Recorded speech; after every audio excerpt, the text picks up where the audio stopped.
नाही, आता मला असं वाटतं की येत्या 10 मार्च ते 12 मार्चमध्ये राहुरी विधानसभेची घोषणा होईल.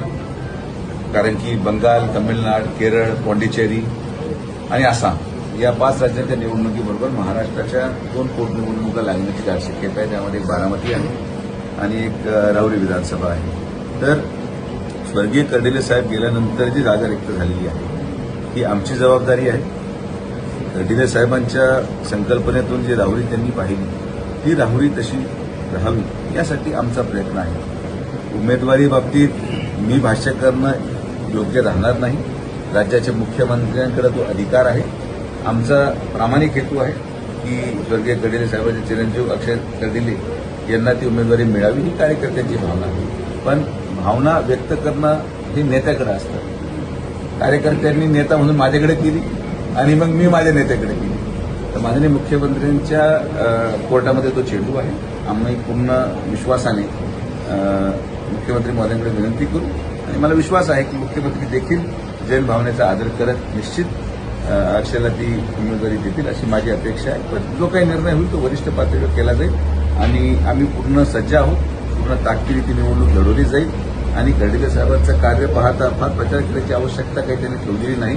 त्यांनी कामं इतके करून ठेवले, जेवढं पेरणी केलेली आहे की त्याच्यातून चांगले फळं निघतील असंच आमची अपेक्षा आहे. आणि अजून भरपूर राजकीय घटना घडायच्या. 2 विधानसभा बारामती आणि राहुरी, मग त्या दोन्ही विधानसभेवर सामूहिक महाराष्ट्र स्तरावर दोन्हीही आघाड्यांमध्ये चर्चा होऊ शकते का, अशा सगळ्या गोष्टी आहेत. तर त्याला आज आपण फार जास्त विश्लेषण करणं हे संयुक्तिक नाही. पण अहिल्यानगर जिल्ह्यामध्ये महायुतीचा आमदार हा राहुरी विधानसभेवर, विशेषतः भारतीय जनता पार्टीचा आमदार हा राहुरी विधानसभेवर विराजमान होताना आपल्याला पाहायला मिळेल ही खात्री देतो. नाही, आता मला असं वाटतं की येत्या 10 मार्च ते 12 मार्चमध्ये राहुरी विधानसभेची घोषणा होईल.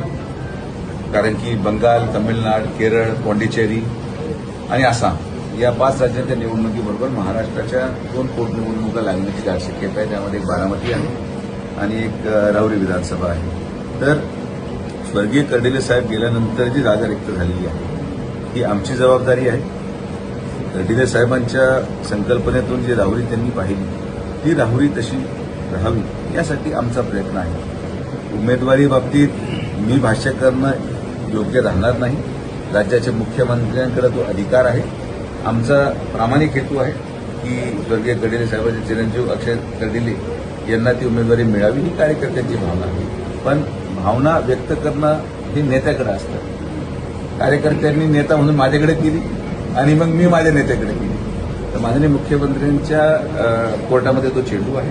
आम्ही पूर्ण विश्वासाने मुख्यमंत्री महोदयांकडे विनंती करू आणि मला विश्वास आहे की मुख्यमंत्री देखील जैन भावनेचा आदर करत निश्चित अक्षयला ती उमेदवारी देतील अशी माझी अपेक्षा आहे. पण जो काही निर्णय होईल तो वरिष्ठ पातळीवर केला जाईल आणि आम्ही पूर्ण सज्ज आहोत. पूर्ण ताकदीने ती निवडणूक लढवली जाईल आणि कर्डिले साहेबांचं कार्य पाहता फार प्रचार करण्याची आवश्यकता काही त्यांनी ठेवलेली नाही. त्यांनी कामं इतके करून ठेवले, जेवढं पेरणी केलेली आहे की त्याच्यातून चांगले फळं निघतील असंच आमची अपेक्षा आहे. आणि अजून भरपूर राजकीय घटना घडायच्या. 2 विधानसभा बारामती आणि राहुरी, मग त्या दोन्ही विधानसभेवर सामूहिक महाराष्ट्र स्तरावर दोन्हीही आघाड्यांमध्ये चर्चा होऊ शकते का, अशा सगळ्या गोष्टी आहेत. तर त्याला आज आपण फार जास्त विश्लेषण करणं हे संयुक्तिक नाही. पण अहिल्यानगर जिल्ह्यामध्ये महायुतीचा आमदार हा राहुरी विधानसभेवर, विशेषतः भारतीय जनता पार्टीचा आमदार हा राहुरी विधानसभेवर विराजमान होताना आपल्याला पाहायला मिळेल ही खात्री देतो.